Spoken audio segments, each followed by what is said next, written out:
Welcome to அம்மா வீட்டு சமையலில். இன்றைக்கி இந்த உருளைக்கிழங்கை வச்சு ஒரு ரெசிபி செய்ய போகிறேன். இது நல்லா சாம்பார் சாதம், ரசம் சாதம் எல்லாத்தோடையும் தொட்டு சாப்பிட்லாம். முதல்ல உருளைக்கிழங்கெல்லாம் தோலை சீவிட்டு இந்த மாதிரி பீஸாக அரிஞ்சு தண்ணி மூழ்கிற அளவுக்கு தண்ணியை ஊற்றிக்கணும். இல்லைன்னா கருத்து போயிடும்.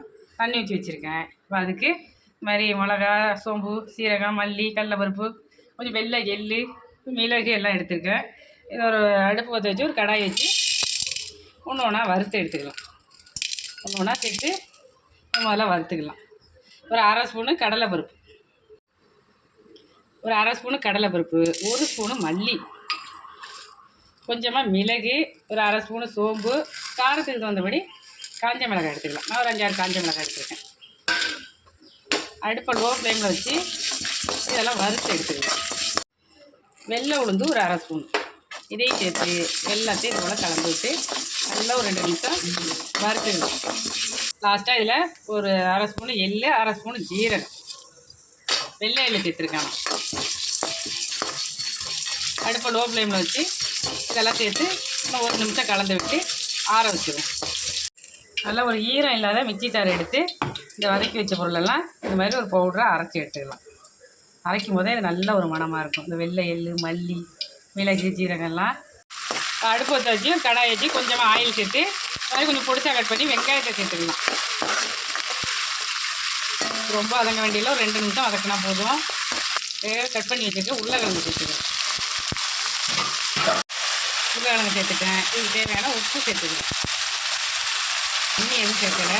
இந்த ஆயிலேருந்து அதை வேக வைக்கணும். அப்போ கிட்டக்கே நின்று அப்பப்போ கலந்து விடணும், இல்லைன்னா அப்படியே அடி பிடிச்சிடும். நல்லா ஒரு 5 நிமிஷம் அதை வேகட்டும். நல்லா கலந்து விட்டுக்கலாம். கொஞ்சமாக இதில் மஞ்சள் தூள் சேர்த்துக்கிறேன். நல்லா இந்த அளவுக்கு உருளைக்கிழங்கு வேகட்டும். இல்லை 2 பூண்டு பல்லை நசுக்கி சேர்த்துக்கணும். இது கரண்டியை வச்சு உடைச்சோம்னா அது 2ஆக போகணும்.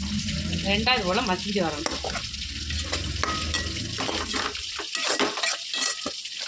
இப்போ நல்லா வெந்து வந்துருச்சு. தண்ணி எதுவுமே சேர்க்கலை, கொஞ்சம் ஆயில் விட்டு தான் இதை வேக வைக்கணும். நம்ம அடித்து வச்சுருக்க மசாலையில் ஒரு 3 ஸ்பூனு சேர்த்துக்கலாம். 3 ஸ்பூனு சேர்த்துருக்கேன். நல்லா மசாலையெல்லாம் கலந்து விட்டு இந்த அளவுக்கு வேக வச்சு எடுத்துக்கலாம். நல்லா ரசம் சாதம், சாம்பார் சாதம், புளி சாதம் எல்லாத்தோடையும் தொட்டு சாப்பிட்லாம். ரொம்ப அருமையாக இருக்கும். ஒரு அருமையான உருளைக்கிழங்கு ஃப்ரை நமக்கு ரெடி. நீங்கள் இது போல் ஒரு முறை உங்கள் வீட்டில் ட்ரை பண்ணி பாருங்கள். ட்ரை பண்ணி சாப்பிட்டு பாருங்கள். இப்போ இது ஒரு நல்லா ரெடி ஆகிடுச்சு. இது ஒரு பிளேட்டில் மாற்றிக்கிறேன்.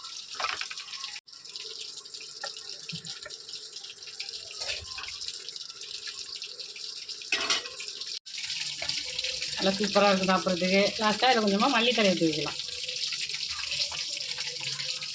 நெக்ஸ்ட் வீடியோவில் பார்க்கலாம். பாய்.